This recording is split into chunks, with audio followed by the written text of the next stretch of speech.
Good morning. अरे good morning. देखिए देखिए लास्ट क्लास में ऑपरेटिंग सिस्टम में तेज शेड्यूलिंग एल्गोरिथम के बारे में हम पढ़ रहे थे। और इस शेड्यूलिंग एल्गोरिथम में अभी तक हम लोगों ने कि आपकी जो भी ऑपरेटिंग सिस्टम होता है उसमें हमने कहा कि जो भी शेड्यूलिंग होती है तो शेड्यूलिंग करने वाला एक शेड्यूलर रिस्पॉन्सिबल होता है। और उस शेड्यूलर को कौन सा शेड्यूलर कहते हैं? अरे शेड्यूलिंग कौन करता है? ठीक है, लॉन्ग टर्म, शॉर्ट टर्म या मिड टर्म?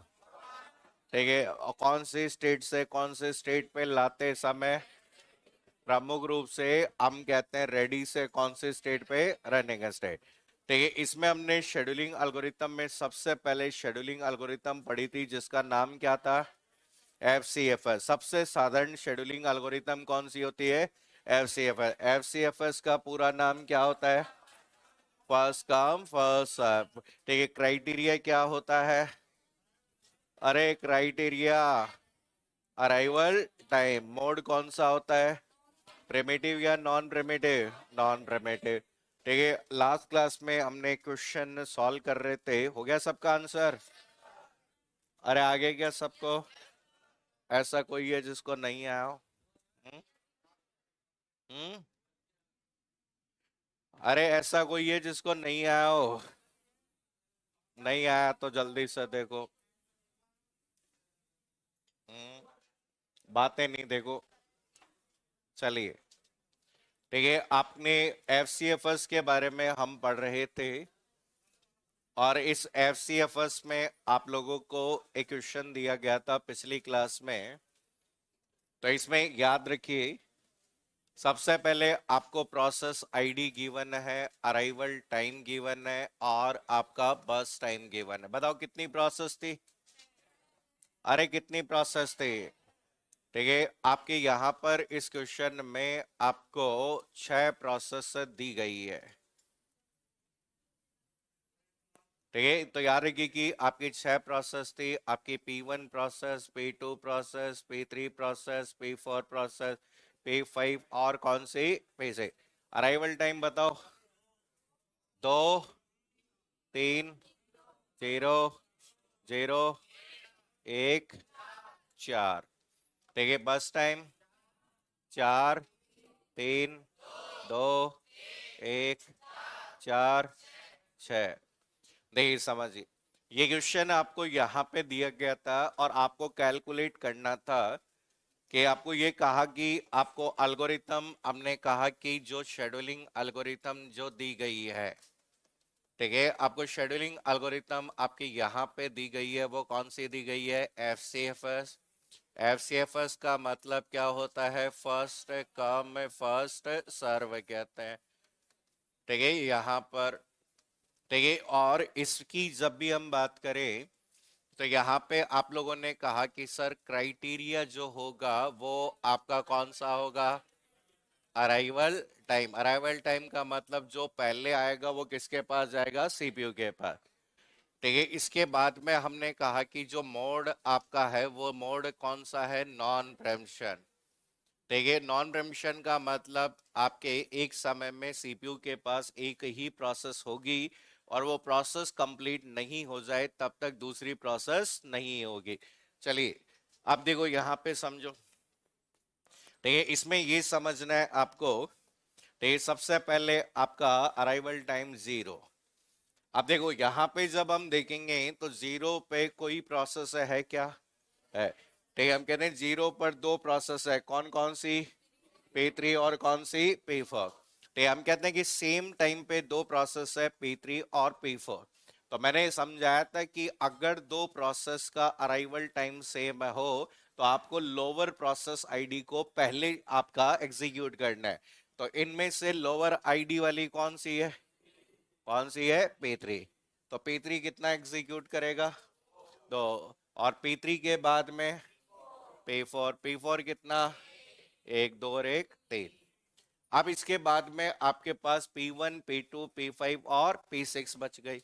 तो इनमें से देखा जाए तो सबसे पहले कौन आया? कौन आया? P5। P5 को एग्जीक्यूट कर दो 7। P5 के बाद P1। P1 कितना? 11। फिर P2। P2 11 और 3 14। फिर कौन आएगा? P6। P6 कितना है?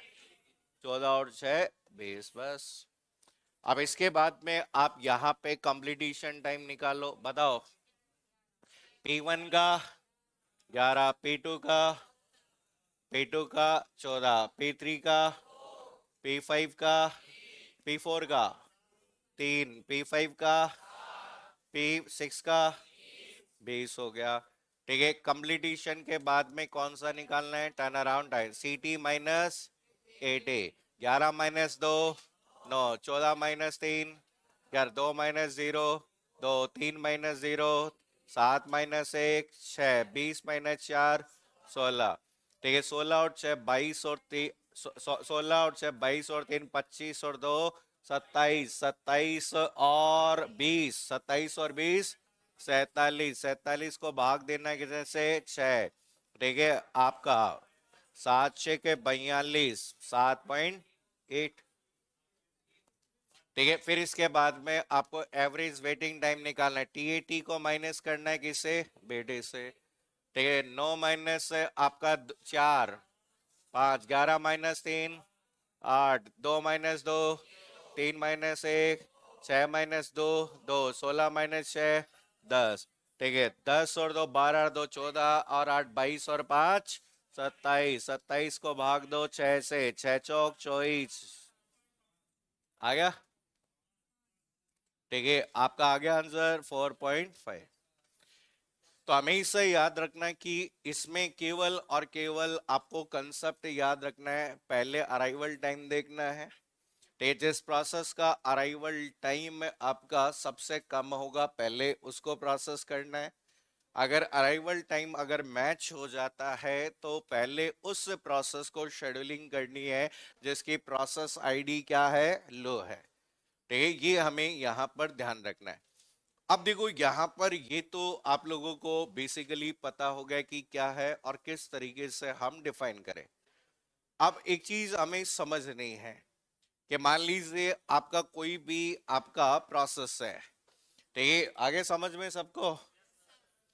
अरे आगे क्या, मैं पूछूंगा अब आगे सवाल करवाऊंगा, ध्यान रखना। यस सर है, हाँ में हाँ मिला रहे हो हैं। क्या जबरदस्ती तो सरकार ने करी है 3600 पोस्ट करके? नहीं नहीं, हमारे जैसे गरीबों के पेट पे लात मारी है? और क्या सीटें खाली जाएगी है? सीटें खाली जाएगी क्या मतलब है? 2 बार निकालते ये बढ़ते हैं। देखो, अब तुम सोच सकते हो। देखो, अरे वो तो कोई, वो अगले साल लाएंगे हैं? हाँ, देखो, मैं अब तुम इससे आइडिया लगा सकते हो कि कोई क्या कह रहा था कोई क्या नहीं कह रहा था। मैंने कहा था कि 3600 के करीब पद आएंगे और 3600 ही पद है। ठीक है, तो हम कहते हैं अंदर तक लोग हैं हमारे। है? तो पेपर आएगा ना, जो हम जो डेली सॉल्व करते हैं उसमें से कहीं ना कहीं प्रश्न होंगे। जरूर आएगा पेपर है। ठीक है, देखो यहाँ पर ये सब आप देखो, मुझे नहीं पता। ठीक है, अगर आप उठा के देखोगे। ठीक है, अभी जैसे सूचना सहायक है, सूचना सहायक का एग्जाम हुआ था। उससे जस्ट पहले मैंने एक मैराथन क्लास लिए जिसमें 300 के करीब सवाल करवाए और उसमें करीब करीब आपके 70 या 72 के करीब क्वेश्चन आए थे 300 में से। ठीक है, अब ये नहीं, अब ऑप्शन इवन मैंने उसमें वो भी करवा दिए जो मैं नहीं पढ़ा था फिर भी। एक्चुअल में देखो क्या होता है, जब आप इतने सारे पेपर बनाते हो, इतने सारे क्वेश्चन बनाते हो, तो क्वेश्चन अपने आप फिल्टर हो जाते हैं कि लास्ट में आप जैसे प्रोग्रामर है, प्रोग्रामर का पेपर उठा के देखना। तो प्रोग्रामर का जो पेपर था उस पेपर के अंदर मैंने जो मुश्किल से 150 के आसपास क्वेश्चन कराए। कंप्यूटर नेटवर्क के 30 में से 24 सवाल है। ठीक है, मैं हमेशा जैसे कई जने कह रहे साहब न्यूमेरिकल नहीं हो रहे, मैं मत करो न्यूमेरिकल, या रट लो। मैंने हमेशा पहली क्लास से यही कहा याद कर लो, और यही हुआ। ऑप्शन भी चेंज नहीं हुए, क्योंकि जिस दिन ऑप्शन आरपीएससी या दिनस बोर्ड चेंज कर देंगे, सॉल्व कौन करेगा उनको? फिर वो स्टार लगाते घूमेंगे। ऐसा आप देखो ना, पिछली बार के पेपर में देखो, पिछली बार में जैसे कहीं लिखा हुआ था माइक्रो सेकेंड, एग्जाम में एनएस हो गया, सवाल वही था, लेकिन एग्जाम में माइक्रो सेकेंड को नैनो सेकेंड कर दिया, उसके उत्तर में स्टार आया। क्योंकि जैसे ही माइक्रो का मान 10 की पावर -6 होता है, इसका -10 का, तो वैल्यू चेंज हो गई। लेकिन एग्जामिनर ने नहीं ध्यान दिया, ऐसे कई क्वेश्चन होते हैं। तो इसलिए यहाँ पर ये जो एग्जाम्स होते हैं उनमें थोड़ा सा हमें ध्यान रखना है। और अभी बहुत वैकेंसी है, मैं बार बार समझा रहा हूँ, 3600 पद बहुत ज्यादा है। ठीक है, क्योंकि आप अगर देखोगे यही 3600, अभी कंपटीशन देखना चाहो तो आप देख सकते हो, अभी 1000 के करीब पद आए थे वीडियो के अंदर, उसमें 8 लाख बच्चों ने एग्जाम दिया। ठीक है, अब पटवारी का भी अगर 3600 पद आ जाए तो भी एग्जाम आपके यही इतने ही फॉर्म भरते हैं। तो इसलिए मैं बता रहा हूं कि आपको सिर्फ और सिर्फ केवल 20,000 लोगों में से कितने में आना है? 3600 में। इससे बड़ा कंपटीशन, हम कहते हैं इससे छोटा कंपटीशन अभी नहीं है। फिर मैं समझा रहा हूं कि समझ में आए तो एमबीसी, एससी, एसटी, टीएसपी, ठीक है, एक्स सर्विसमैन, ये जो जितने भी हैं, इनको मैं फिर कह रहा हूं कि यहाँ पे दोनों पेपर में 40-40 लाओ और नौकरी ले जाओ। मैं फिर कह रहा हूं, ओबीसी जनरल में कंपटीशन ज्यादा है। देखो, देखो, एक्चुअल में देखो, समझो होता है क्या है, रीजन मैं बताऊं। देखो आपके यहाँ पर जो जनरल है, जनरल कोई कैटेगरी नहीं होती है, जनरल कोई कैटेगरी नहीं होती है। अब होता है क्या है कि मान लो कि जनरल की कट ऑफ 120 नंबर गई, ऐसा समझो जनरल की कट ऑफ है, तो इसमें से 120, 120, 120, 120, 120, जितने लोग 120 से ऊपर नंबर लाएंगे वो सब यहां से कहाँ चले जाएंगे? जनरल में चले जाएंगे। तो यहाँ पे सीटें खाली हमेशा ही रहेगी। आप इसमें देखो ना, पिछली बार इस कैटेगरी में केवल 56 जने पास हुए। क्योंकि अब देखो एक्चुअल में होता है क्या है, ये जो बीटेक, अभी बीटेक हो गया, बीसीए हो गया, एमसीए हो गया, ये केवल और केवल हम कहते हैं पढ़े लिखे लोगों के लिए था पहले। आप देखोगे ना कि यहाँ पे टीएसपी में इंजीनियरिंग कॉलेज ढूंढने से भी नहीं मिलेगा। अब जाके इंजीनियर, अब लोग जागरूक हुए हैं किसके लिए? बीसीए के लिए, एमसीए के लिए, और किसके लिए? बीटेक के लिए।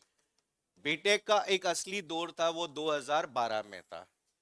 और अभी सबसे ज्यादा बच्चे जो आज के समय में बीटेक कंप्यूटर साइंस में हैं, लेकिन इस साल वाले बच्चों से कंपटीशन नहीं है अपना, क्योंकि वो सब एक बार इंजीनियर बनने जाएंगे, वो अनुदेशक फॉर्म भरेंगे ही नहीं। वो सब बनेंगे, साहब मैं जावा इंजीनियर बनूंगा, डेवलपर बनूंगा, नेटवर्क इंजीनियर बनूंगा, एआई इंजीनियर बनूंगा। फिर वो 2-4 साल के बाद में अगली अनुदेशक में जरूर आएंगे। ये सच है। आज हमारे टाइम पे, जैसे मैं बताऊं, जब 2012 में जब हम पास आउट हुए, तो 2013 में एक भर्ती आई थी सूचना सहायक।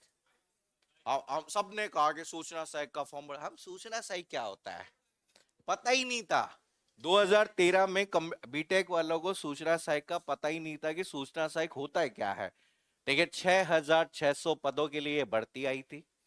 ठीक है, फिर मेडिकल डिपार्टमेंट ने विड्रॉ कर लिया, तो पदों पे 4400 पदों पे भर्ती हुई। ठीक है, मात्र 63,000 बच्चों ने एग्जाम दिया था उसका, और उसका पेपर आया था आरएससीआईटी वाला। आप उठा के देखो ना, आरएससीआईटी वाला, सीपीयू का पूरा नाम क्या है, रैम का पूरा नाम क्या है, कंप्यूटर का दिमाग किसको कहते हैं, तेरा वाला पेपर उठा के देखना, एकदम सिंपल पेपर। लेकिन वहां सारे के सारे ज्यादातर लोग फेल हुए, वो किसमें फेल हुए? टाइपिंग में। मतलब जुलाई, मतलब मार्च अप्रैल के करीब, अप्रैल मई के आसपास नोटिफिकेशन आया, जुलाई में एग्जाम हुआ और अगस्त में टाइपिंग हो गई। टाइम दिया ही नहीं, फास्ट ट्रैक मोड पे काम हुआ, ट्वीट ने खुद करवाया। तो इसलिए मैं आपको फिर बता रहा हूं कि ये जो जितनी भी डिप्लोमा बेस, देखो इसमें से एक बड़ी संख्या जो पिछली साल 1,25,000 बच्चे जो पीजीडीसीए वाले बच्चे थे ना, वो इस भर्ती में नहीं है। अगर ये भर्ती में होते तो सूचना सहायक में पदों की संख्या 2 लाख होती। वो डर गए हैं पिछली भर्ती को देख के, ठीक है। और फिर इसमें बीच में कौन आ गया है, और एलडीसी से भी पहले अगर बात करें, सब जीम के चले गए हैं कौन से एग्जाम में, फोर्थ ग्रेड में, सब नौकरी लग गए, बहुत है। अब वो अगर फोर्थ ग्रेड लगने के बाद कंप्यूटर जैसा इतना भारी भरकम सिलेबस देखेंगे तो वो कहेंगे छोड़ रहने दे। ये सच बात है। इसलिए ये क्या करेंगे कि बाद में अगले साल जो एग्जाम होगा उसमें जरूर ट्राई करेंगे। कौन सा है, आईए, क्योंकि आईए का जो सिलेबस है आपके सिलेबस का केवल और केवल 25%, आधा नहीं 25%। वहां कुछ नहीं आता, सैड नहीं आता, डीबीएमएस नहीं आता, सीओए नहीं आता, ठीक है ना, पाइथन नहीं आती, जावा नहीं आती, सी प्लस प्लस नहीं आती, बस केवल और केवल मतलब उस आईए वाले पेपर में ले दे के एक सी लैंग्वेज आती है, सी प्लस प्लस भी नहीं आती, उसके कंसेप्ट आते हैं, वो कहने की कहानी है। एचटीएमएल का एक दो सवाल आ जाते हैं बस। बाकी यहाँ पर उसमें हम कह सकते हैं इस बार फिर आपके पास में बहुत अच्छा मौका है ये, ठीक है। आप खुद देख लो कि मैं कंपटीशन तब मानता हूं जब किसी एग्जाम, जैसे 3600 पद हैं, ऐसा समझो, ठीक है, 3600 पद हैं, क्या 3600 जने ऑफलाइन की कोचिंग में है, बस सीधी सी कहानी है कि यहाँ पे मुश्किल से टिकट 600 बच्चे कोचिंग कर रहे होंगे, जिसमें से 500 यहाँ होंगे, बाकी 100 इधर उधर होंगे। हाँ, क्या, अरे वो मतलब एडमिशन तो है ना। अब आप खुद देखो, पिछली बार जब अनुदेशक का था तो टेस्ट सीरीज में 4700 बच्चे ऑफलाइन टेस्ट देते थे। पिछली बार आप टेलीग्राम पे उठा के देखना, जिसको पेपर सॉल्व करने पे पाठशाला क्लासेस जयपुर के टेलीग्राम चैनल पे 100 पेपर पढ़े हैं, 50 पेपर वन और 50 पेपर टू, 100 पेपर पढ़े, 100, ठीक है। पिछली बार 50 100 यहाँ पे 100 दिन 100 पेपर करवाए मैंने, डेली एक दिन एक दिन एक दिन, ऐसा एक दिन पेपर वन एक दिन पेपर टू। और आप उसमें देखोगे 4300 4400 4500 4600 4700 तक बच्चे ऑफलाइन टेस्ट दे रहे थे, ठीक है। तो मतलब वो उस समय इतना ज्यादा क्रेज था। अब फिर उसके बाद में एक बड़ी भर्ती आके चली जा चुकी है बीच में, सूचना सहायक लगे आती तो सूचना सहायक आ गए, ठीक है। तो सूचना सहायक में भी 3700 के करीब पद आए। अब ये भी तो सोचिए 3700 के करीब पद आए, और वो भी पद तब भरे जब 3 3 वेटिंग लिस्ट आई है। आप देखो पहले कभी वेटिंग लिस्ट नहीं आई है, इस बार 3 वेटिंग छोड़ो, चौथी भी वेटिंग लिस्ट आई थी अभी। तो 4 4 वेटिंग लिस्ट आने के बाद पद भरे हैं। तो सोच के देखिए कि आने वाले समय में इन 3700 पदों के लिए कितना अच्छा मौका है, ठीक है। आप पेपर वन को अच्छे से करो, पेपर टू में सेलेक्टेड चीजें पढ़ो, ठीक है। हम कहते हैं सेलेक्टेड चीजें, बहुत सारी चीजें मत पढ़ो, बहुत सेलेक्टेड पढ़ो, ठीक है, जिसमें से आप एग्जाम में 60 70 सवाल तक सही कर जाओ, बहुत है, ठीक है। आप देख लेना, आप जैसे आप अगर मैं हमेशा सही कहता हूं क्योंकि मेरे को पढ़ाते हुए 12 साल हो गए। 12 साल में मैंने केवल आईटी वालों को पढ़ाया है, बाकी सब ने जिसने भी पढ़ाना शुरू किया वो यहीं से शुरू किया है, ठीक है, यहीं से शुरू किया। एक बार पढ़ा लिया मैंने, एक टॉपिक दे दिया, अगले न अगली बार कोचिंग खोल ली, लेकिन उसको एक ही टॉपिक आता है वो, सही बात है ये। वो एक ही टॉपिक पढ़ा है, यहाँ पे सारे बैचों में एक ही टॉपिक पढ़ा है उन्होंने, ठीक है। लेकिन वो बाकी में उसी एक टॉपिक के बैच में शुरुआत में बढ़िया है बढ़िया, बाद में बैच पूरा कराते कराते पता चलता है कि कुछ नहीं हुआ। होता है कि ये इसीलिए देखो समझो स्पेशलाइजेशन बहुत जरूरी है, और आपके पास में अभी बढ़िया से मौका है। और मैं कह रहा हूँ सेकंड पेपर, मैं कह रहा हूँ फर्स्ट पेपर पे अगर आप स्कोर कर गए, तुम्हारी क्लास में अगर कोई भी बच्चा सीनियर का एग्जाम दे रहा है, तो मैं कह रहा हूँ पहले पेपर में 40 लिया आना, नौकरी पक्का है। दूसरे में तुम्हारे अपने आप अच्छे आएंगे, सीनियर वालों को कह रहा हूँ, एमसीए वाला एमटेक वाला कोई है। क्योंकि पिछली बार आप सोचो 269 पद होकर भी 239 पद ही भरे थे, उसमें भी खाली थे। आप सोचो कि आप तो सोच रहे हो 10,000 की बात कर रहा हूं, मैं तो 269 में से 239 ही भरे थे, इसमें भी सीटें क्या थी, खाली थी। और इस बार तो सीटें 320 हैं, क्या की कट ऑफ किसकी, अरे लाइब्रेरियन वाइब्रेरियन अलग चीज है, लाइब्रेरियन अलग चीज।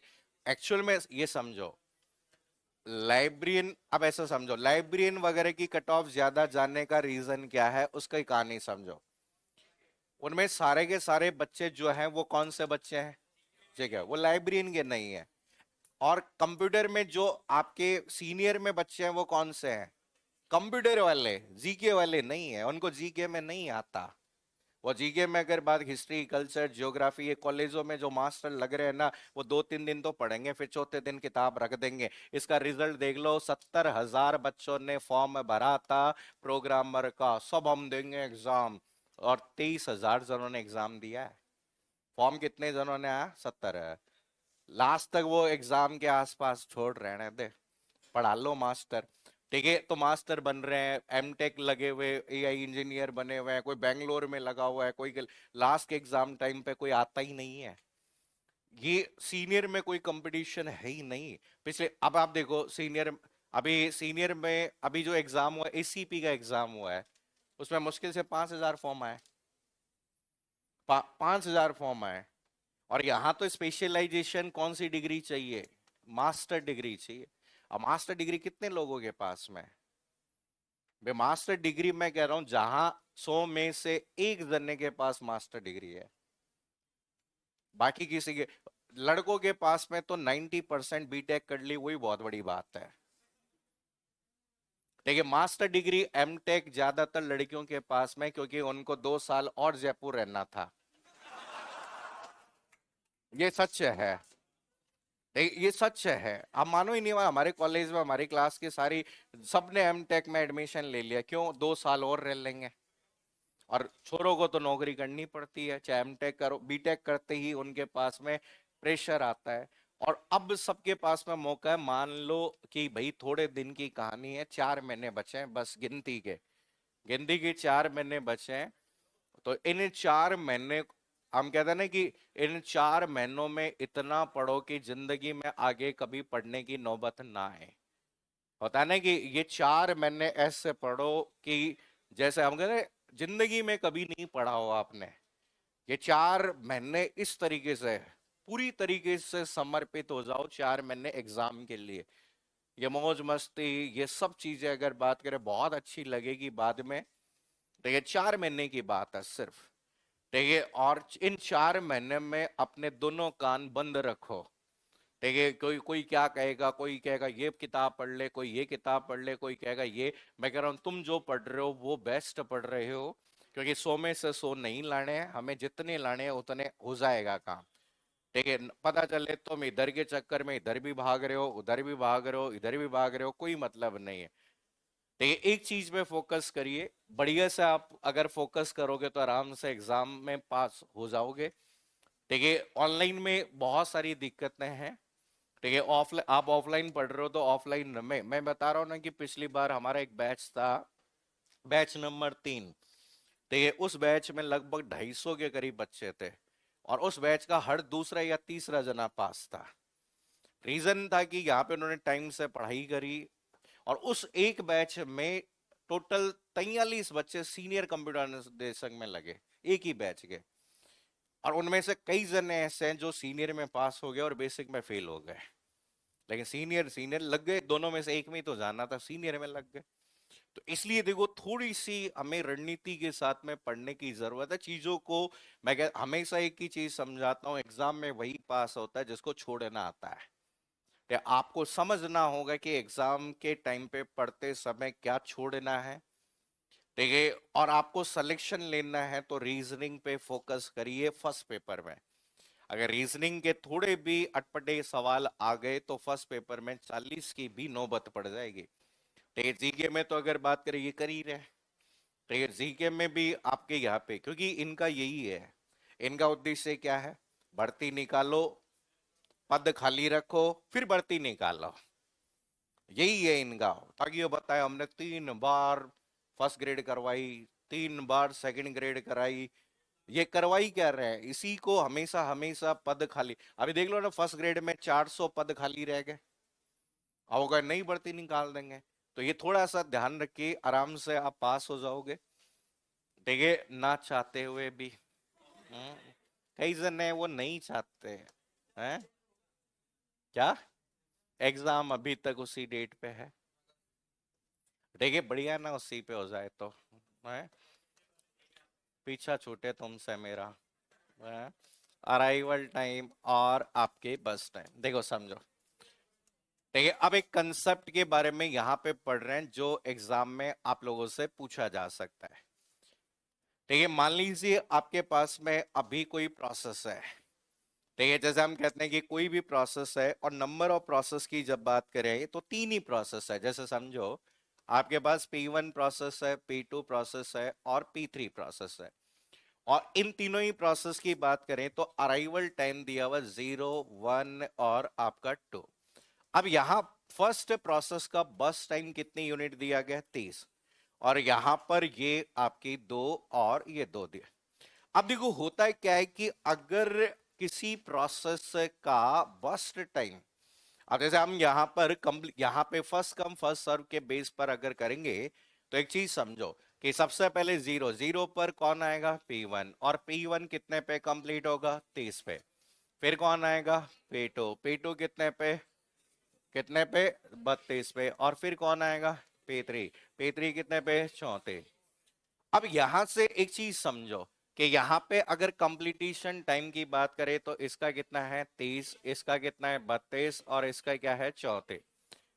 अब यहां पर एक चीज समझना है कि अगर किसी प्रोसेस का बस्ट टाइम, हम कहते हैं कि बस्ट टाइम इज हाई।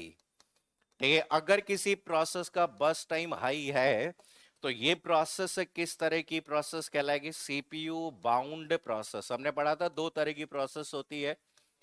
तो अगर किसी प्रोसेस का बस्ट टाइम बहुत ज्यादा है तो ये प्रोसेस कौन सी कहलाएगी? सीपीयू बाउंड कहलाएगी। अब यहां से होगा क्या कि जब आप इस तरीके से इसे एग्जीक्यूट करेंगे तो यहां पे आप देखो, अगर आप यहां से इसका कंप्लीटेशन टाइम के बाद में टर्न अराउंड टाइम निकालो। टर्न अराउंड टाइम क्या होता है? CT minus AT। कितना हो गया? 30। इतना 31। इतना कितना? 32। ठीक है, 30 60 90 2 92 1 93 है। ठीक है, अपॉन कितना हो गया? 3। ठीक है, 30 31। ठीक है, 31 आपका यहां पे हो गया। ऐसे अगर वेटिंग टाइम कैलकुलेट करें तो TAT माइनस BT, बताओ कितना आएगा? कितना? 0। कितना? अरे कितना? 29। कितना? 30। ठीक है, आपका 30 और 2 50 59। 59 अपॉन 3। ठीक है, 3 एकम 3। ठीक है, और 3 नम 27 और 3। अब एक चीज समझो इससे, अगर पहली वाली प्रोसेस का बस टाइम बहुत क्या हो? ज्यादा। अगर हम कहते हैं कि पहली प्रोसेस का बस टाइम अगर बहुत ज्यादा हो तो एवरेज वेटिंग टाइम और एवरेज बस टाइम बढ़ेगा या घटेगा? अरे एवरेज वेटिंग टाइम बढ़ेगा या घटेगा? एवरेज वेटिंग टाइम अरे बढ़ेगा या घटेगा? भाई बढ़ेगा। भाई आप सीधे से समझो कि मान लो कि किसी पहले व्यक्ति को आप ज्यादा गोलगप्पे खिला रहे हो तो बाकी दूसरे और तीसरे वाले को इंतजार ज्यादा करना पड़ेगा या कम करना? वो कहे मेरे को दो ही खाने थे लेकिन 30 मिनट तक इंतजार करना पड़ा।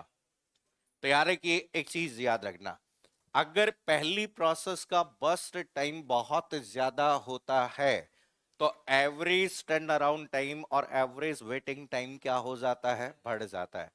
और अगर शुरुआती प्रोसेस का बस टाइम कम होता है तो एवरेज वेटिंग टाइम और एवरेज टर्न अराउंड टाइम भी क्या हो जाता है? घट जाता है। और इस प्रभाव को कहा जाता है कॉनवॉय इफेक्ट। तो एग्जाम में क्वेश्चन आता है कि कॉनवॉय इफेक्ट का मतलब क्या होता है। तो यहाँ पे अगर याद रखना, अगर पहली प्रोसेस सीपीयू बाउंड प्रोसेस है तो ये एग्जीक्यूशन में समय ज्यादा लगाएगी और इसकी वजह से यहाँ पर एवरेज वेटिंग टाइम और एवरेज टर्न अराउंड टाइम बढ़ जाएगा। और इस प्रभाव को कौन सा प्रभाव कहते हैं? कॉनवॉय इफेक्ट कहते हैं। तो लिखो, इसमें नोट डाल के एक पॉइंट लिखिए।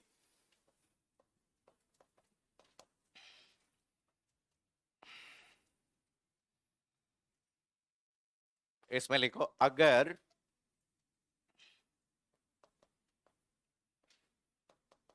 अगर पहली प्रोसेस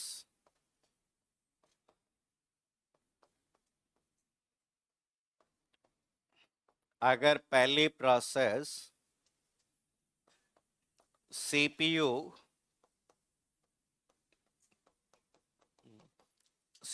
बाउंड प्रोसेस है,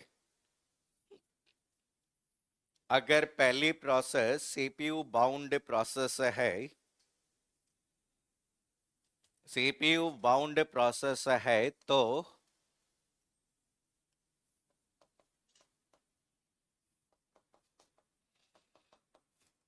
तो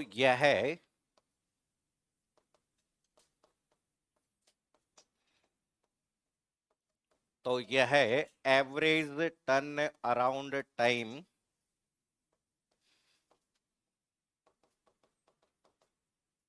एवरेज टर्न अराउंड टाइम तथा वेटिंग टाइम पर बहुत अधिक प्रभाव डालती है, बहुत अधिक प्रभाव डालती है तथा इस प्रभाव को कॉनवॉय इफेक्ट कहा जाता है। इस प्रभाव को कॉनवॉय इफेक्ट कहा जाता है। तो यहाँ पे एक तरीके से कई बार ऐसा क्वेश्चन आ जाए, what is the problem related with FCFS, तो एफसीएफएस में आने वाली समस्या को क्या कहा जाता है, कॉनवॉय इफेक्ट। ठीक है, आप खुद देख लीजिए, जैसे एग्जांपल से समझो, अगर मैं एग्जांपल के तौर पे P1 P2 P3 अगर 0 1 2 इनको अगर 2 2 और 30 कर दूं, अगर आपका ऐसा कर दिया जाए, तो आप अगर देखेंगे तो P1 जो कंप्लीट होगी वो कितने पे कंप्लीट होगी, 2 पे, ये कितने पे 4 पे, ये कितने पे 34 पे। ठीक है, टीएटी निकालेंगे तो 2 माइनस 0 2, 4 माइनस 1 3, 34 माइनस 2 कितना 32, 32 और 3 35 और 2 37, 37/3। ठीक है, कितना हो गया 12.3, यहाँ 12.3 है और यहाँ कितना है, ठीक है, आपका कितना ज्यादा प्रभाव पड़ा। या एवरेज वेटिंग टाइम 31 है हर प्रोसेस का, और यहाँ एवरेज आपका टर्न अराउंड टाइम कितना है 12 वेटिंग टाइम निकालोगे तो 2 माइनस 2 0, 3 माइनस 2 1, 32 माइनस 30 कितना 2, 2 और 1 कितना हो गया 3, 3/3 1, only 1 unit waiting time of each average process, जबकि यहाँ पे वेटिंग टाइम कितना है 19.3।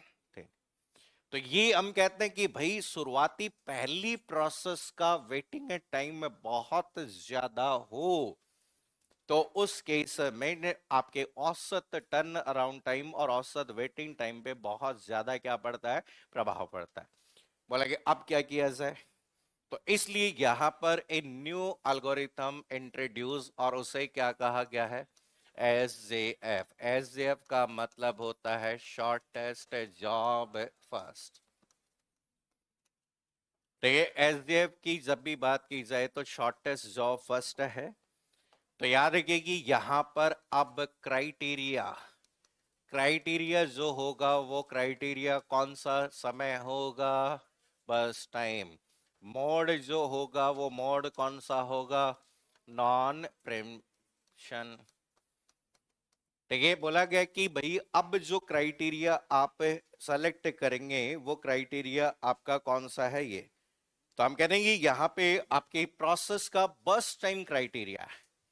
मतलब अराइवल, हम कहते हैं कि रेडी स्टेट में से उस प्रोसेस को सबसे पहले शेड्यूल करना है जिसका बस टाइम सबसे ज्यादा है या सबसे कम है, अरे ज्यादा या सबसे कम है, सबसे कम। ठीक है, ये मोड आपका नॉन प्रिमिटिव मोड आपका जनरली हम यहां पर क्या करते हैं, यूज करते हैं। जैसे एग्जांपल के तौर पे ले लेते हैं, ठीक है, आपको सॉल्व करना है सबको ठीक है, क्राइटेरिया मैंने आपको बता दिया है, मोड आपको मैंने बता दिया है। अगर प्रोसेस आईडी की बात की जाए तो आपके पास में 5 प्रोसेस दी गई है, P1 process, P2 process, P3 process, P4 process, P5। तो इन सभी प्रोसेस का अराइवल टाइम जो दिया गया है 1 2 3 4 5। इसी तरीके से इन सभी प्रोसेस का जो बस टाइम गिवन है, तो ये हम कहते हैं कि 751। तो ये 7 ये और 213। चलिए सॉल्व करिए।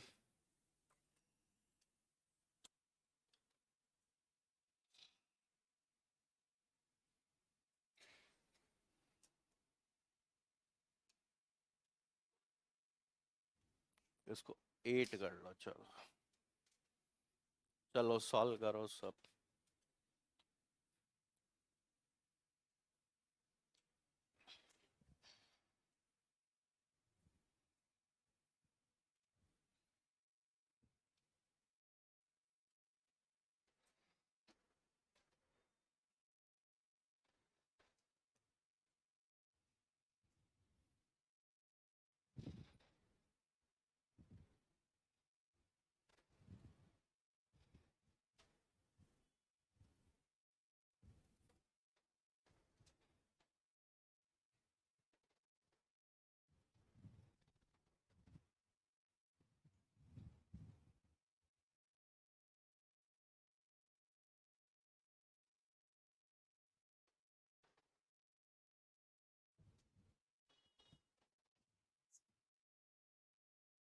करो करो करो।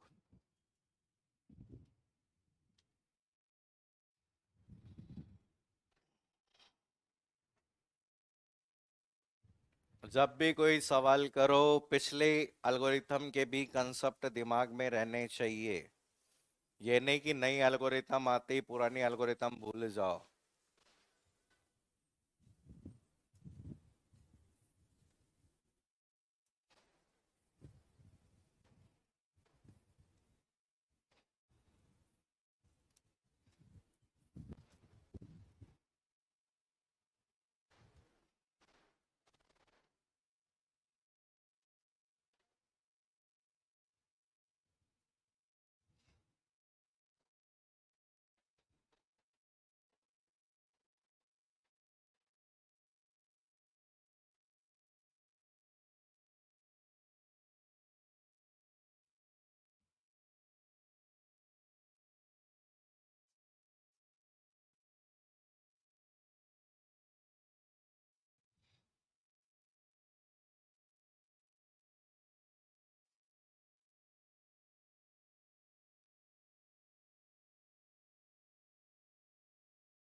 वन पे कौन है?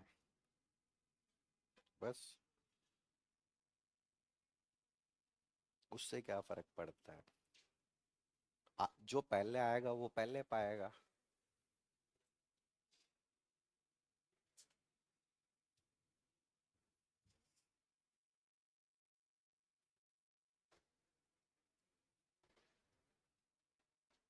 अरे हो गया क्या है?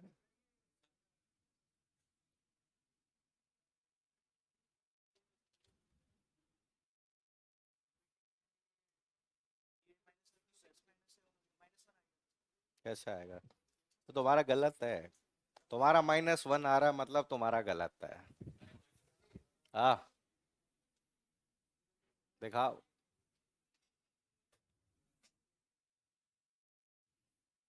0 0 के बाद क्या किया? 1 1 के बाद गलत है। अब देखो समझो इसमें। तो ये आपको यहाँ पे समझना है, सबसे पहले ये देखो। देखिए चले ध्यान से देखो। सबसे पहले एक चीज देखो, यहाँ पे आप लोगों को 0 बताओ, 0 पे कौन सी प्रोसेस है? वही है क्या? नहीं है, चलो। देखिए आपके कोई भी प्रोसेस नहीं है तो उस समय हम कहते हैं कि सीपीयू क्या है? आइडियल है। अब हम बात करते हैं 1 पे। तो ये अब यहाँ पे हम बात कर रहे हैं किसकी, वन की। अब इसमें देखो ज्यादातर लोगों ने क्या किया, वन के बाद में ये देखा बस टाइम। लेकिन आप एक चीज देखो कि आप ऐसा समझो कि इन सब की कहानी, आप कह रहे हैं ये जो जितने भी पार्ट है, ये जो आपके जितने भी प्रोसेस है, ठीक है। अब आप ये देखो कि वन पे कौन सी प्रोसेस है, वन पे कौन सी प्रोसेस है, P1। ठीक है, तो अब एक चीज देखो कि जब रेडी स्टेट में वन, जब P1 प्रोसेस आई उस समय कोई और था क्या, नहीं था। ठीक है, तो यहां पे जब कोई प्रोसेस है ही नहीं, हमेशा याद रखना शेड्यूलिंग क्राइटेरिया तब लागू करना है जब हमारे पास में एक से ज्यादा प्रोसेस हो और दोनों लड़ाई कर रही हो कि हम जाएंगे सीपीयू के पास। वे आज आप ऐसे समझो कि जब आपकी प्रोसेस से आपकी न्यू स्टेट में, जैसे समझो आप न्यू स्टेट में आपकी प्रोसेस P1 है, P2 प्रोसेस है, P3 प्रोसेस है, P4 प्रोसेस है और कौन सी है, P5। ठीक है, ऐसा समझो। लेकिन न्यू स्टेट से प्रोसेस आपकी कौन सी स्टेट में आएगी, कौन सी स्टेट में, रेडी। अब रेडी में देखो टाइम हम 0 1 2 3 4 5 ऐसे हमने टाइम है। अब देखो जीरो वाले यहाँ पे और यहाँ पे अपने कंप्यूटर को चालू कर दिया, आपकी रनिंग स्टेट मतलब कहाँ है, सीपीयू।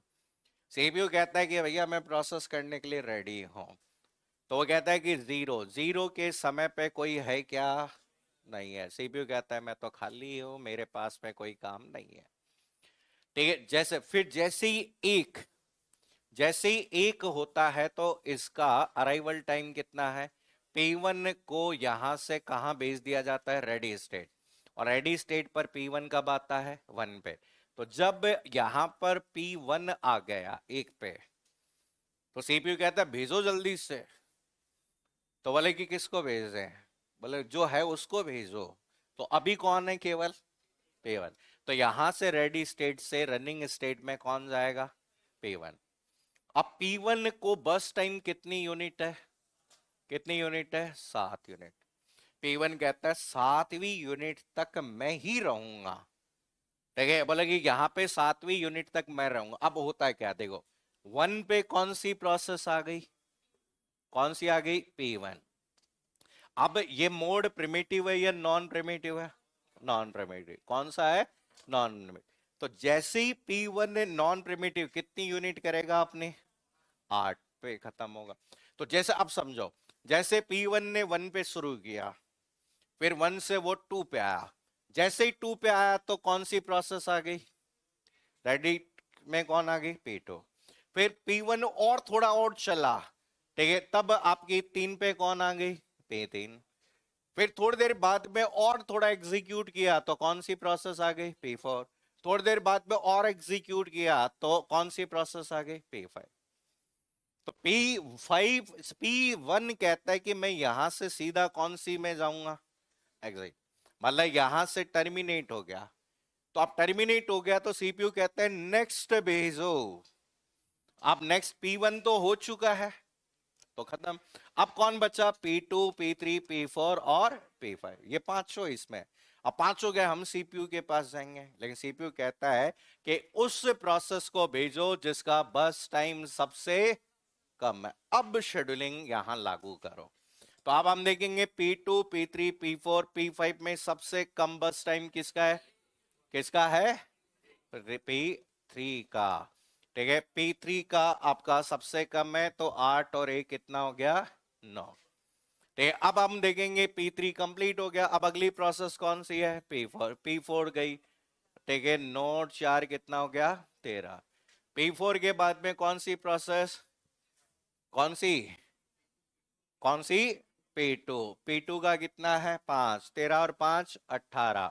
फिर हाँ, क्या,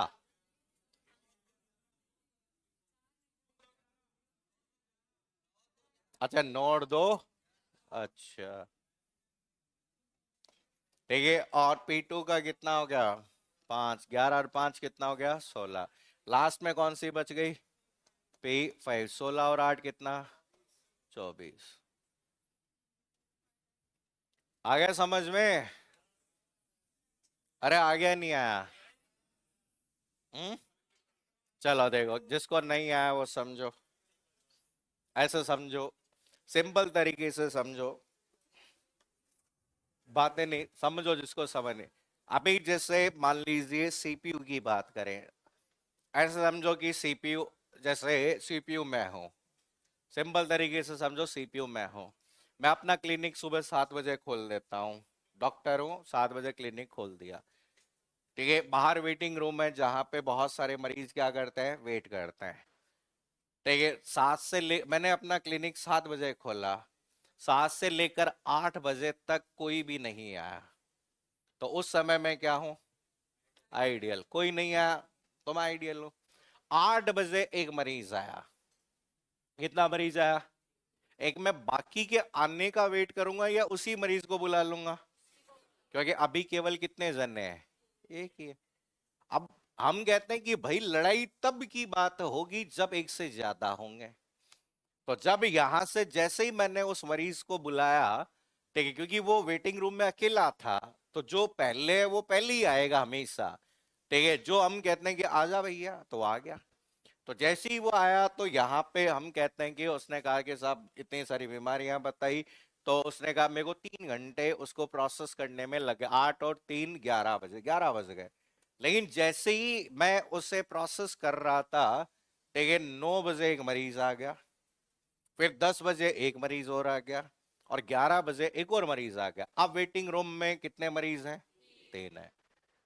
अब 3 में से अंदर केवल कितना आएगा, तो उनमें से कौन अंदर आएगा, जिसको सबसे समय कम लगेगा। पहले वाला तो एफसीएफएस था, पहले एफ सबसे तीनों में से पहले आया वो अंदर आएगा, वो कौन है, एफसीएफएस।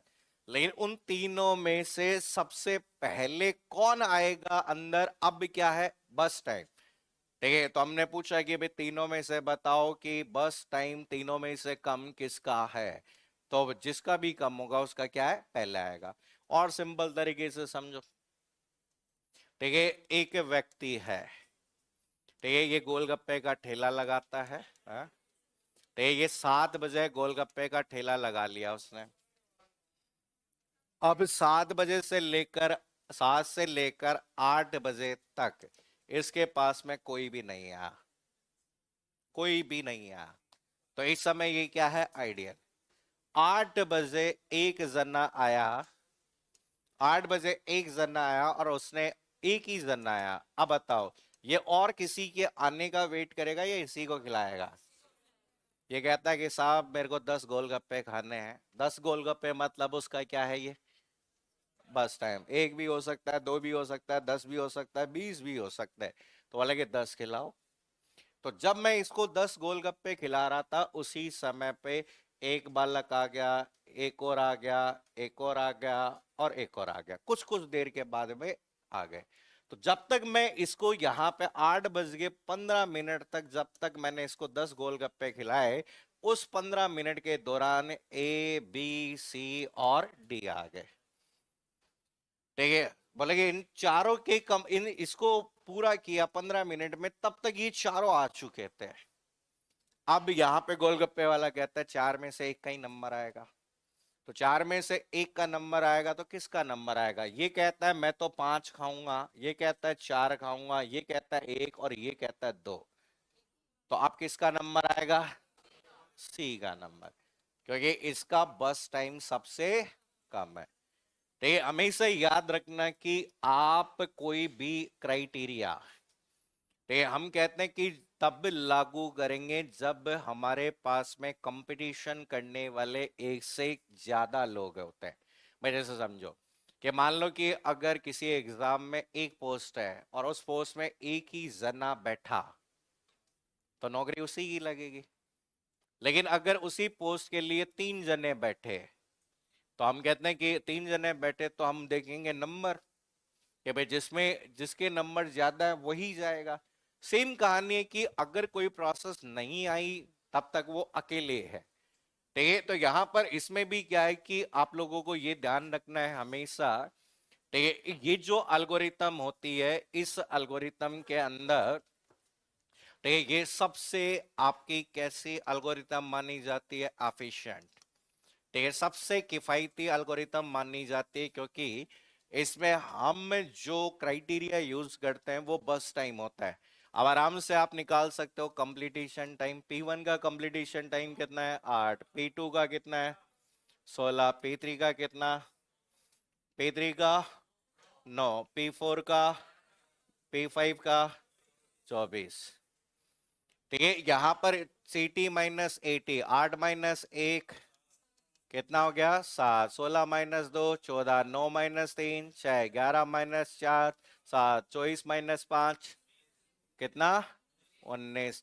ठीक है, WT कैलकुलेट करना। TAT minus BT। 7 minus 7 0। 14 minus 5 9। 6 minus 1 5। 7 minus 2 5। 19 minus 8 11। Total कर लो। कितना? 53/5। उत्तर 10.6। इसका 30/6। उत्तर कितना? 5। हाँ,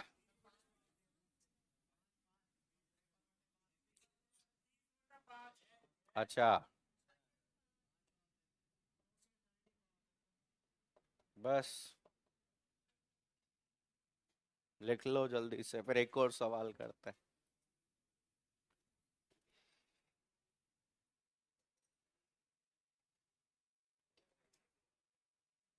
हमेशा याद रखना कि हमेशा याद रखना, also consider arrival time. Arrival time का भी ध्यान रखना है। हमेशा याद रखना, also consider arrival time along with आपका कौन सा टाइम? बस टाइम। हमेशा ध्यान रखिए, बस टाइम के साथ साथ अराइवल टाइम का भी ध्यान रखना है, कि अगर किसी प्रोसेस का प्रेजेंट टाइम जो है उस बेस पर आप डिसाइड करेंगे कि कौन सी प्रोसेस है और कौन सी प्रोसेस नहीं है। अगर जो प्रोसेस आई नहीं उसकी कभी भी बात नहीं करनी है। पे हम हमेशा उसी प्रोसेस की चर्चा करेंगे जो प्रोसेस कौन सी स्टेट में आ चुकी है, रेडी स्टेट। क्योंकि न्यू स्टेट में भी बहुत सारी प्रोसेस होती है। तो न्यू स्टेट में से रेडी स्टेट में लाने के लिए जिम्मेदार कौन है? Long term scheduler. वो डिसाइड करेगा कि भाई इनमें से कौन कौन सी प्रोसेस अंदर जा सकती है।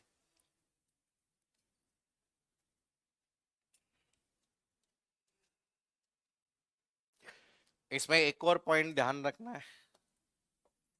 ठीक है, अगर अगर दो प्रोसेस का अगर दो प्रोसेस का बस्ट टाइम समान है, मैच मैच हो जाता है, तो लोवेस्ट अराइवल टाइम वाली प्रोसेस को पहले पहले शेड्यूल किया जाएगा। तो ये पॉइंट भी ध्यान रखना है। अगर मान लीजिए दो प्रोसेस का अराइवल टाइम सेम हो, तो पहले कौन सी प्रोसेस जाएगी? अगर दो प्रोसेस का बस टाइम सेम हो तो पहले कौन सी प्रोसेस जाएगी? ठीक है, जैसे समझो, अब एग्जांपल समझा रहा हूं, लिखना नहीं है, एक बार पहले समझ लो। ऐसे एग्जांपल से समझिए एक बार, कि मान लीजिए यहां पर कोई प्रोसेस है P3। ऐसा समझो, P3 का बस टाइम कितना है? P3 का कितना है? 1। इसका भी कितना है? 1। दोनों का बस टाइम सेम अगर होता है तो पहले अगर इनमें से कौन जाएगा? जिसका अराइवल टाइम क्या है? कम है। अब एक और चीज समझो, अगर यहां पर भी 3 होता, दोनों का बस टाइम सेम है, दोनों का अराइवल टाइम सेम है, तो क्या देखना है? Process side. ठीक है, हमेशा ये कंसेप्ट दिमाग में रखने हैं। ठीक है, अगर बस टाइम मैच हुआ तो क्या चेक करो? अराइवल टाइम में कौन जाएगा? लो वाला। और अगर अराइवल टाइम भी मैच हो जाए तो क्या देखो, प्रोसेस आईडी में कौन, लो वाले। ठीक है, ये भी हमें ध्यान रखना है, क्वेश्चन अभी हम करेंगे उससे ये वाला पॉइंट भी क्लियर हो जाएगा।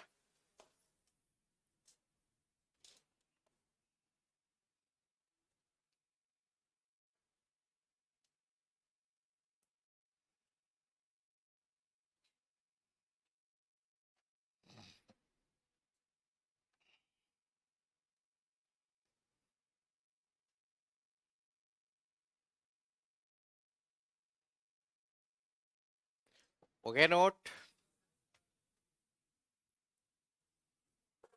अरे हो गया क्या नोट? चलो सॉल्व करिए, 6 प्रोसेस है आपके पास में, सबको अपनी अपनी नोटबुक में सॉल्व करना है। ठीक है, प्रोसेस आईडी आपको गिवन है, P1 process, P2 process, P3 process, P4 process, P5 process और P6। ठीक है, 6 प्रोसेस आपको गिवन है और इनका अराइवल टाइम। ठीक है, हमेशा याद रखिए, जरूरी नहीं होता अराइवल टाइम सीक्वेंस में दिया हुआ हो। ठीक है, आपका जैसे 6 3, आपका 4 1 2, आपका क्या है 5, ये इनका क्या दिया हुआ है अराइवल टाइम। ठीक है, आपका 1 3 6 5 3 1, ठीक है 1 3 6 5 3 1, ये आपके इनके क्या दिए हुए हैं बस टाइम। आपको कैलकुलेट करना है एवरेज टर्न अराउंड टाइम और एवरेज आपका वेटिंग टाइम।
जीरो पे कौन सी प्रोसेस है?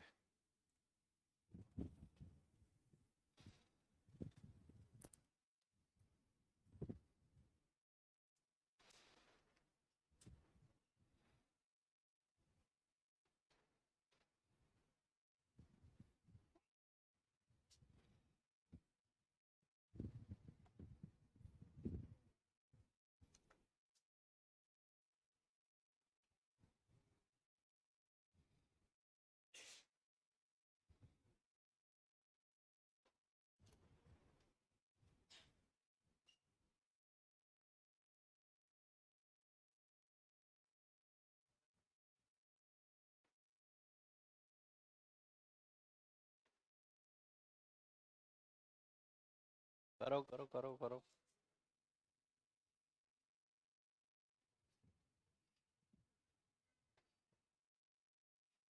ये कौन खा रहा है तुम में से? है किसमें है? कौन खा रहा है तुम में से है?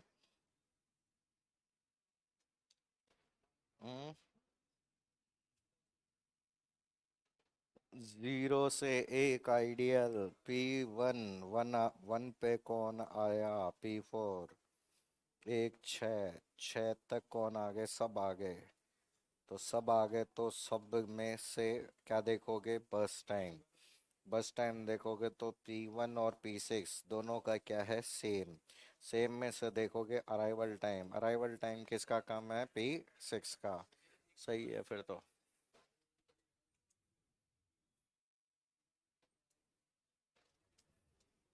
P6 के बाद में P5 क्यों आएगा P1 कहाँ है पहले कहाँ आ गया पहले क्यों आया P1 टाइम देखो P1 का अराइवल टाइम का 6 है हो गया जीरो से वन पे कौन आया P4 अब 6 पे दे सारे आ गए सारे में से सबसे कम कौन P1 का और P6 दोनों का अराइवल टाइम सेम तो पहले P1 के बाद P6 ठीक है अब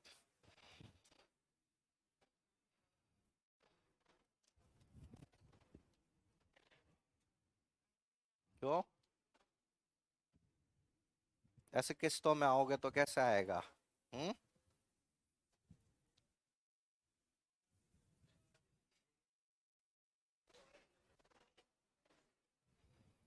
चलिए देखो समझो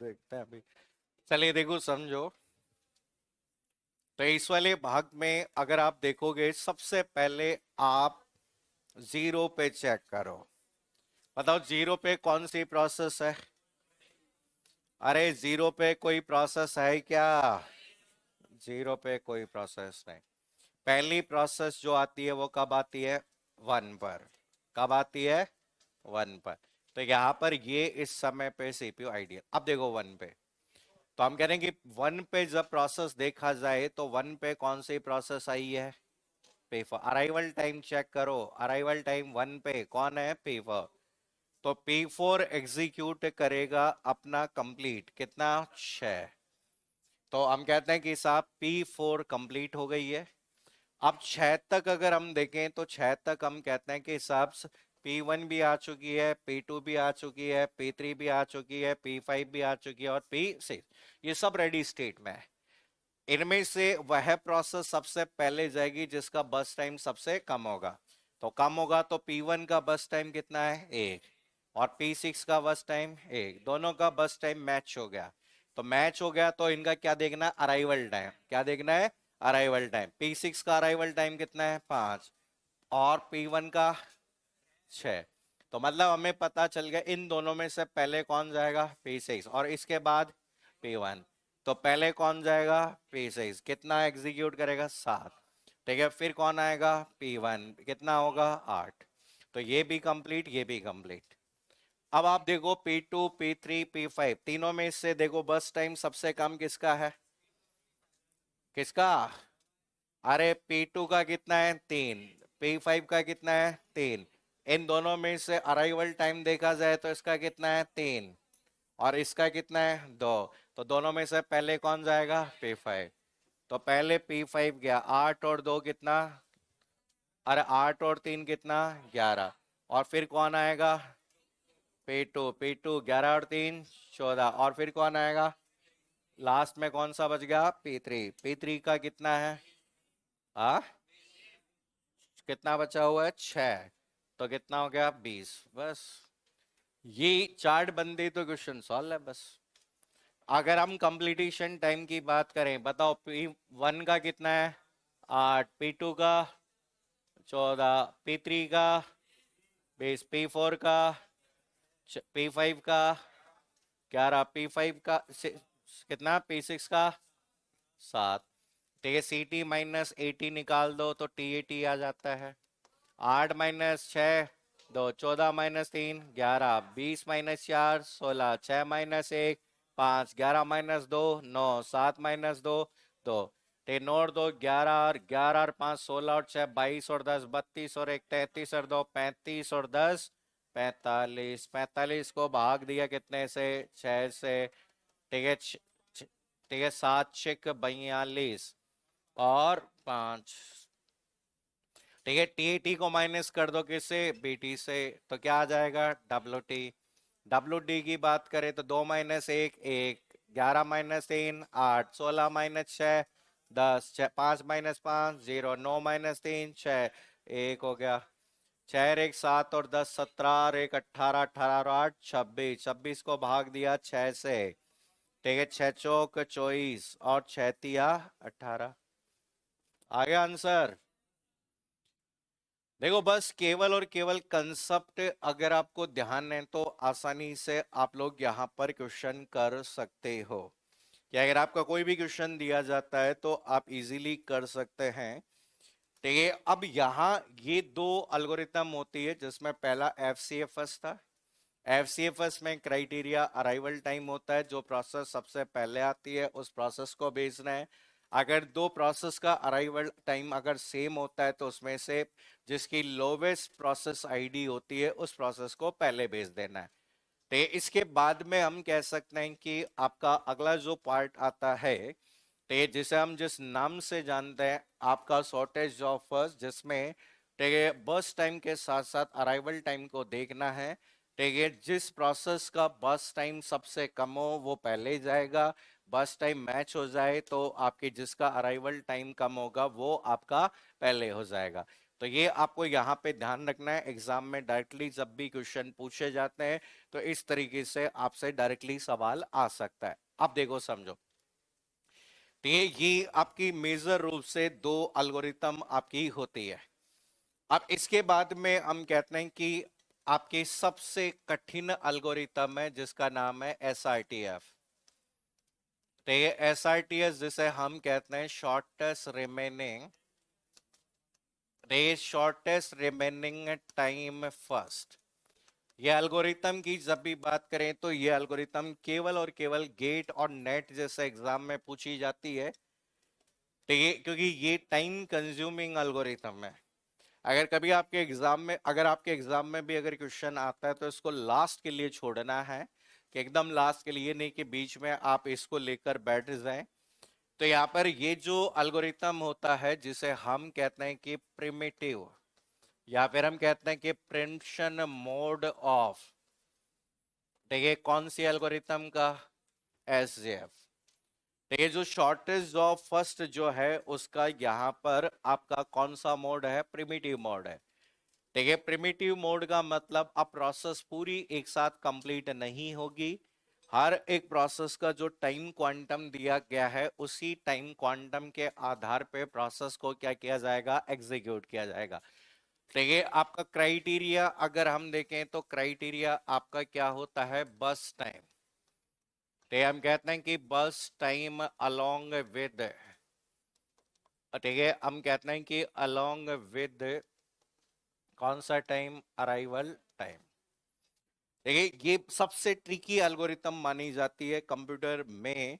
देखिए इसको आप समझना है, पहले बहुत अच्छे से समझना है, अगर समझ में आए तो है, है? देखिए कोशिश करनी है समझने की, है, पूरी कोशिश करनी है कि समझ में आ जाए। देखो समझो कि आपके पास में प्रोसेस आईडी दी गई है, आपका अराइवल टाइम दिया गया है और प्रोसेस का कौन सा टाइम दिया गया है? बस टाइम दिया गया है। तो ये आपके पास में टोटल प्रोसेस की संख्या दी गई है 6। P1 process, P2 process, P3 process, P4 process, P5 process और P6 प्रोसेस।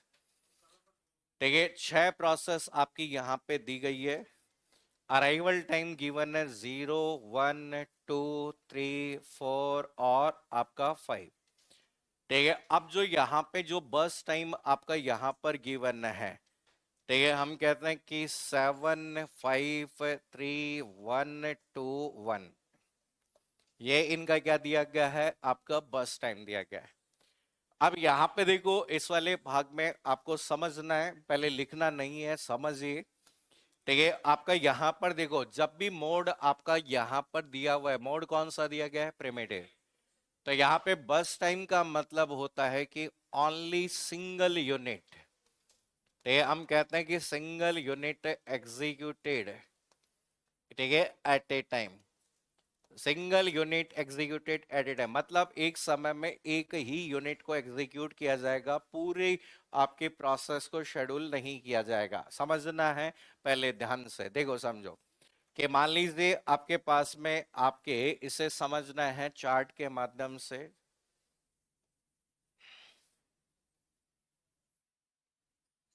देखो समझो आप, ठीक है, अब यहां पे देखो, सबसे पहले हम बात करते हैं जीरो पे। जीरो अराइवल टाइम है, तो एक तरीके से अब एक देखो, यहां पे हम कहते हैं कि P1 लिखना नहीं है, समझना है। P2, P3, P4, P5 और P6, ये सारी की सारी प्रोसेस कौन से स्टेट में है? New state. ठीक है, न्यू स्टेट से प्रोसेस कौन से स्टेट में जाना चाहती है? रेडी। और रेडी से कौन से स्टेट? रनिंग स्टेट में। अब समझना है कि जीरो पे चेक करो कि कौन सी प्रोसेस है, आपको ही बताना है। मतलब यहाँ पे आपके पास तीन प्रोसेस, आपकी 6 प्रोसेस गिवन है, इनमें से देख के मुझे ये बताओ कि आपकी कौन सी प्रोसेस आपकी जीरो पे है। आपको कोई भी क्राइटेरिया बाद में लागू करना, अगर जीरो पे 2 प्रोसेस आती तब हम सोचते हैं, अभी जीरो पे केवल कितनी प्रोसेस है? एक प्रोसेस है। तो सबसे पहले आपकी जीरो पे कौन सी प्रोसेस है? P1। अब समझो, नॉन प्रिमिटिव के केस में क्या कर रहे थे? P1 को यहां से उठा, यहां पे P1 यहां से कौन सी स्टेट में गई है? Ready state. जीरो के केस में अभी कौन सी प्रोसेस गई है? P1। अब लेकिन यहां से P1 कहा गया रेडी है, तो रेडी से इसको कौन सी स्टेट में भेजेंगे? रनिंग में। रनिंग में P1 के पास में कितनी यूनिट है? 7 यूनिट है। लेकिन सीपीयू कहता है कि भाई मुझे अब सख्त हिदायत दी गई है कि सातों यूनिट को एक साथ नहीं करनी है, आपको केवल कितनी यूनिट की बात करनी है? Single unit. ठीक है, तो यहां पे हम कहते हैं कि आपकी सिंगल यूनिट करनी है, मतलब 7 में से केवल कितनी? एक। तो कितनी बच गई? 6। 7 में से एक गई, कितनी बच गई? 6। तो P1 ने अपनी एक यूनिट यहां पूरी करी है बस। और जैसे ही एक यूनिट पूरी करी, वहां से उठा के उसको वापस कौन से स्टेट में भेज दिया गया? रेडी स्टेट में। ये टाइम आउट हो गया, अब वापस आप अपनी स्टेट में जाओ। कि जब एक की बात की, अब एक की बात हुई, तो एक पर हम कहते हैं कि देखो समझो, जीरो पे पहले केवल कौन सी प्रोसेस थी? कौन सी थी? P1। अब 1 की बात करें तो 1 पे कौन सी प्रोसेस है? लेकिन पहले से कौन सी है? P1। P1 के बाद में P2। भाई P1 तो पहले से ही है, और P1 के बाद में एक होते होते कौन सी प्रोसेस आ गई? दूसरी। अब दो प्रोसेस में से हम कहते हैं कि P1 भी रेडी स्टेट में है और P2 भी कौन सी स्टेट में है? रेडी। इन दोनों में से कौन सी प्रोसेस जाएगी? P2। ठीक है, इसमें से P2 जाएगी। ठीक है, बोले P1 और P2 में से कौन सी जाएगी? P2। किस क्या देखेंगे? बस टाइम। P1 का बस टाइम, P2 का बस टाइम, दोनों में से कम किसका? P2 का। बोले कि भैया P2 तुम चलो यहां पर, और यहां से जान P2 यहां जाओ, लेकिन आपको केवल और केवल एक यूनिट, तो कितनी बच गई? 4। ठीक है, फिर इसके बाद में हम कहते हैं कि 2 पे देखा, तो 2 पे देखा तो कौन आया? 2 पे देखा तो P1 भी है, P2 भी है, और कौन सी? P3। तीनों हो गई। तीनों में से देखो सबसे कम किसका? तीनों में से कौन है? P3 का। बोले कि आ जाओ भैया P3। ठीक है, P3 क्योंकि 3 है, ये 4 है, ये 6, 3 3, यहाँ पे कितना हो गया? 2। ये कितने पे कंप्लीट हो गया? 3 पे। अब जैसे ही 3 पे कंप्लीट हुआ तो P1 आ गया, P2 आ गया, और P3 आ गया, और P4। ठीक है, P4 में इनमें देखो चारों में से सबसे कम कौन है? P4। P4 एक पे कितना? 4। P4 का कितना है? एक। एक से कितना? 0। तो यहां से जो P4 यहां आया, वो P4 यहां से अब कहां की ओर चला गया? ठीक है, बोले वापस मत आना। ठीक है, अब यहां पे देखो ये खत्म हो गया। 4 पे देखा जाए तो यहां पे 4 पे P1 भी आ गया, P2 भी आ गया, P3 भी आ गया, P4 तो चला गया, चला गया ना P4। अब कौन बच गया? P5। अब इनमें से देखा तो बोला कि बराबर देखो कि किसका कम है, तो हमने कहा P3 और P5 दोनों का क्या है, दोनों का क्या है, सेम है। तो सेम में है तो पहले किसका नंबर आएगा, अराइवल टाइम, अराइवल टाइम किसका है, P3 का। बोले कि भैया पहले P3 का नंबर आएगा 4 और एक कितना 5, तो P3 सॉरी P3 किधर गया ये। अब इसके बाद में देखो कि जैसे ही आपका एग्जीक्यूट हुआ 5 पे कौन सी प्रोसेस आ गई, अरे कौन सी आ गई, P1 P2 P3 P5 और P6 सब रेडी स्टेट में है। अब सब रेडी स्टेट में, तो अब एसडीएफ की तरफ काम करेगा। देखो अब देखो P1 P2 P3 P5 P6 में देखो सबसे कम कौन है, कौन है, इधर एक है, इधर दो है, इधर देखो कौन कौन सी कंप्लीट हो गई हमारी, P4 ही तो कंप्लीट हुई है अभी। आप देखो P1 P2 P3 P5 P6 में देखो अराइवल टाइम, देखो अराइवल टाइम किसका है, P3 का और P3 का दोनों का क्या है, सेम, दोनों का सेम सेम है। तो पहले क्या देखना है, अराइवल टाइम, अराइवल टाइम कौन है, P3 कहता है मैं और जाऊंगा, P6 ये कितना हो गया 0, P3 क्या हो गया कंप्लीट। अब देखो यहां पर P3 यहां से क्या हो गया है, खत्म हो गया है। P1 P2 P5 P6 में देखो कौन सा, P6 आएगा, P6 का मतलब एक पे कंप्लीट 7, ये कितना हो गया 0, ये भी आउट। अब देखो P1 P2 P5 में देखो, अब इसका देखो 2 है, इसका क्या है 4, इसका क्या है 6, तो मतलब 2 बार लिखो या एक बार लिख लो, दो सही है क्या भाई। यहाँ पे हम कहते हैं P5 को 2 बार लिखो या एक साथ निपटा दो, दो, ये कितना हो गया 0, P5 भी घर गया। अब बचा कौन सा, P1 और P2, P1 और P2 में से पहले कौन जाएगा, P2, 4 तक तो P2 ही चलेगा क्योंकि हमेशा कम ही रहेगा, कितना भाई 4 तक तो यही चलेगा कम, एक एक बार लिखो या ये 0, और लास्ट पे कौन सा बच गया P1, P1 कितना 19, ये कंप्लीट। ये अल्गोरिथम होती है जिसे SRTF shortest remaining time first कहते हैं।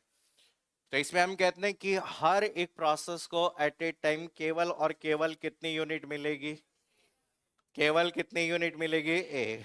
तो आप देखो अगर हम कहें कि अगर कंप्लीटेशन टाइम की बात करें, बताओ P1 का, अरे P1 का 19, P2 का 13, P5 का, P3 का, P3 का 6, P4 का 4, P5 का 9 और P2 का सॉरी P6 का 7। अब ऐसे क्वेश्चन में आपसे डायरेक्ट पूछ सकता है what is the completion time of P1, ठीक है। अब P1 का कंप्लीटेशन टाइम आपसे पूछ सकता है, तो आपको अगर आगे की ना पूछे तो कंप्लीटेशन टाइम पूछा जा सकता है। तो इतना अगर आप सॉल्व कर लिए तो आप तो बच्चा ही क्या है, माइनस करना है, जोड़ करके घट डिवाइड करना है। मेन कहानी है आपको ये पता होना चाहिए कि भाई देखो एसजेएफ और इसमें कोई वैसे डिफरेंस नहीं है, बस इतना सा अंतर है कि अब जहां पहले टेप पूरा एग्जीक्यूट कर रहे थे वहां पर केवल और केवल कितनी यूनिट करनी है, एक है बस। भाई अब किधर पहले गोलगप्पे वाला सारे एक साथ खिला रहा था, अब एक टाइम पे कितने खिला रहा है, एक ही, ठीक है। तो एक एक का नंबर जो जो जैसे होता है ना, यही तो होता है, जिसने खा लिया वो लाइन से हटता चलता है और जिसको ज्यादा खाने वो लास्ट तक बचा रहता है, ठीक है। तो ये आपका यहाँ पे एक बार ये नोट कर लो, फिर एक और क्वेश्चन करते हैं। हम्म, P3 का क्या,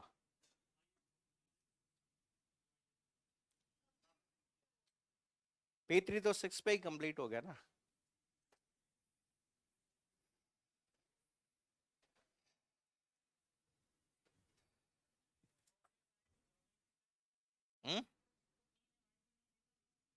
प्रोसेस आईडी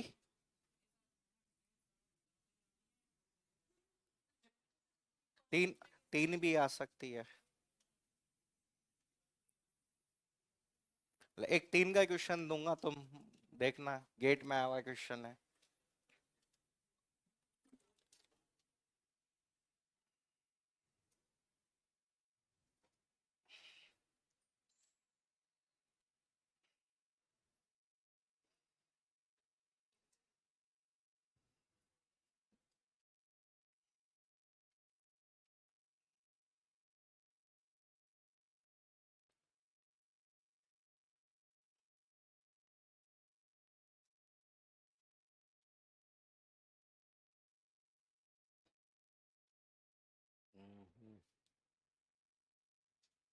तो और पीछे से यार वो बटन दबा देना उसका एग्जॉस्ट का।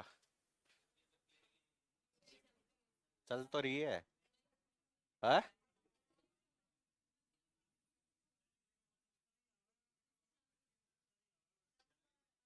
आज बोलता हूँ मैं इसको क्या दिक्कत है। अरे घर अभी टेम्परेचर इन्होंने चेतावनी दे रखी है ना 19 तारीख से लेकर एक नौ तपा दिन वो जो वाली है। टेम अब एक्चुअल में होता है क्या है, एसी काम करता है बाहर के टेम्परेचर पे। अब बाहर अगर हीट ज्यादा होगी तो ह्यूमिडिटी खींचेगा बाहर से। ठीक है, हीट खींचेगा। बाहर हवा चलनी बहुत जरूरी है, बाहर हवा चल ही नहीं रहा, हवा चल रही है तो वो गर्म हवा चल रही है, तप जाओगे। आ? वो भी सही है उधर। आज बोलता हूँ मैं उनको क्या दिक्कत है, बात करता है उनको। अरे तुम्हारे तो फिर भी ठीक है, ये यहाँ पे हीटर के सामने खड़े होके 2 घंटे पढ़ाने पड़ते हैं, सोचो। इस पे हाथ लगा के देखना कभी तुम, कितना गर्म हो जाता है ये। और ये हीट फेंकता है भयंकर वाली।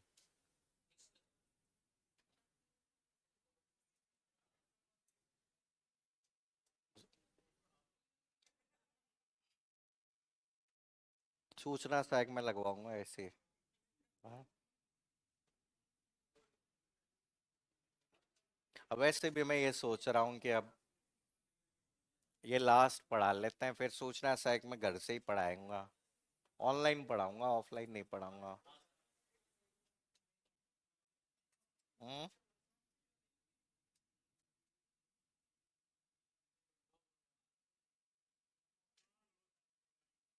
चुनाव, इस बार महिलाओं के पास में चुनाव के अच्छे अवसर है। 33% सीटें बढ़ रही है, मतलब 33% रिजर्वेशन हो रहा है। और कांग्रेस में तो बहुत अच्छा अवसर है, क्योंकि आपने देखा बीजेपी में तो घणे ही नेता मिल जाएंगे महिला नेता, लेकिन कांग्रेस में नहीं मिलेंगे महिला नेता। बहुत ज्यादा नहीं है। आप सोचो कि हर विधानसभा में लोकसभा की सीटें डबल हो रही है। अभी लोकसभा के साथ साथ विधानसभा की भी सीटें लगभग 70 सीटें बढ़ेगी राजस्थान में। हाँ। क्या? भाई 200 से दो। अरे तो महिला क्या, जरूरी थोड़ी है खुद चुनाव लड़ना। तुमने वो नहीं देखा क्या नाम सर, पंचायत नहीं देखी है? प्रधान जी, प्रधान, जरूरी थोड़ी है कि खुद प्रधान जी बने हम। अप, अपनी लुगाई को प्रधान जी बना दो। है? है?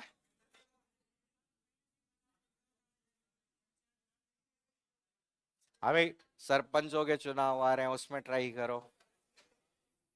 हम्म। भाई आप प्रधान, वार्ड पार्षद के चुनाव आएंगे। हम्म। भाई सरपंच का मतलब है 5 करोड़ का बजट।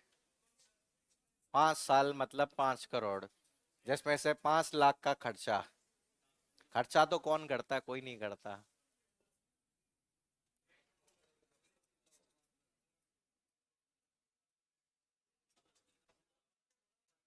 हम्म।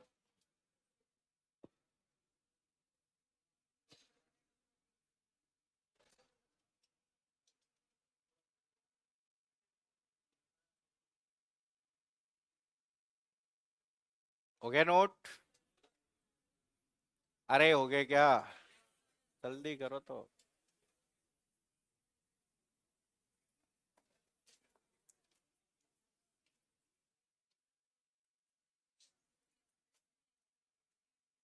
टीएसपी में कितनी आएगी, जितनी आएगी खाली रहेगी।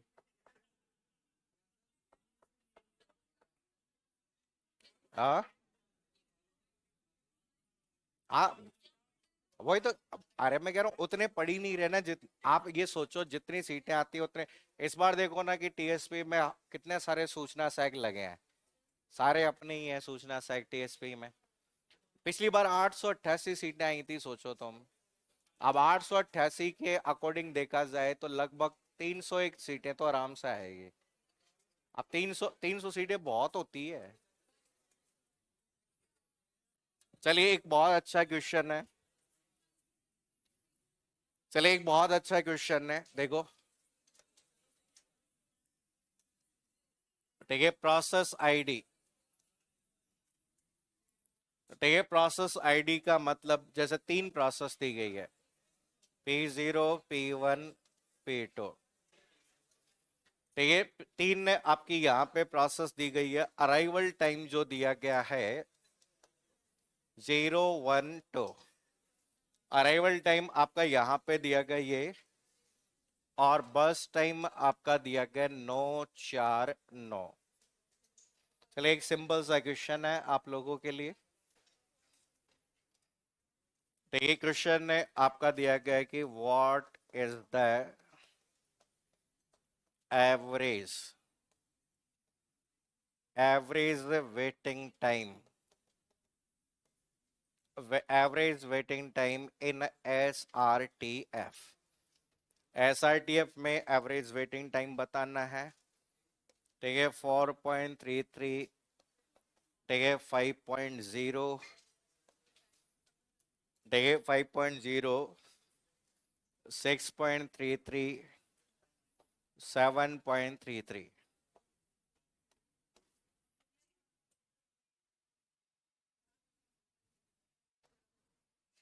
सॉल्व करिए जल्दी से ये।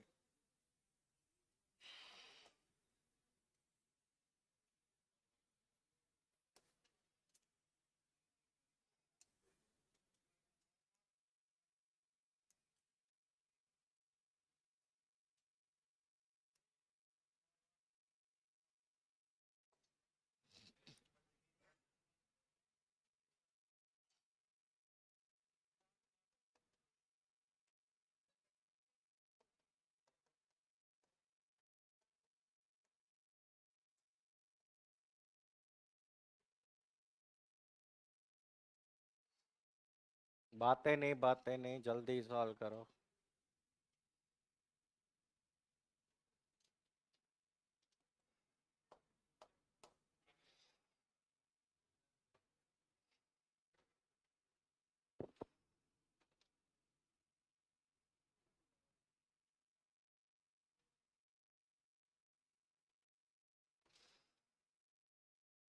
हम्म।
आया आंसर?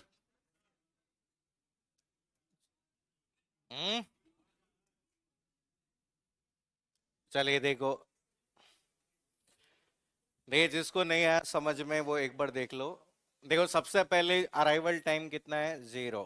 अब 0 पे देखना है कौन सी प्रोसेस आएगी, तो कौन सी प्रोसेस है, कौन सी है, P0। सबसे पहले आपके 0 पे है तो हम कहते हैं कि एक, ये कितना एग्जीक्यूट होगा, एक ही होगा। तो यहां से इसकी जब भी बात करेंगे तो ये कितने बच गए, 8। अब एक पर अगर आप देखोगे तो एक पर केवल और केवल कौन सी प्रोसेस दोनों है, P0 और P1, तो इनमें से कम किसका है, P1 का। तो ये कितना हो गया, 2। तो कितना बच गया इसका, 3। ठीक है, अब इसके बाद में आप देखिए 0, 1 और 2 तीनों प्रोसेस आ गए, तो तीनों में देखो सबसे कम कौन है, कौन है, P1। 2 और 3 कितना हो गया, 5। अब इसमें से अगर आप देखेंगे तो P0 और P2 में कम कौन है, P0। तो 8 और 5 कितना हो गया, 13। फिर कौन आएगा, P2। P2 का मतलब कितना, 22। तो यहाँ पे P0 का कंप्लीटेशन टाइम कितना है, 13। P1 का कितना, 5, और P2 का 22। CT माइनस आपका 80 क्या हो गया, 13 माइनस 0, 13, 5 माइनस 1, 4, 22 माइनस 2, 20। हमें इससे कोई मतलब ही नहीं है अभी बेटी। 13 माइनस 8, 13 माइनस 9 कितना, अरे कितना, 4, 4 माइनस 4, 0, 20 माइनस 9, 11, 11 और 4 कितना, 15, 15 बटे 3, 3 मतलब 5.0। ये आ गया सबका उत्तर। अरे किस किस का उत्तर आया, ठीक है, जिनका उत्तर आ गया बहुत बहुत बधाई, जिनका नहीं आया आगे फिर रिवाइज करके आना, कल आगे और क्वेश्चन डिस्कस करेंगे।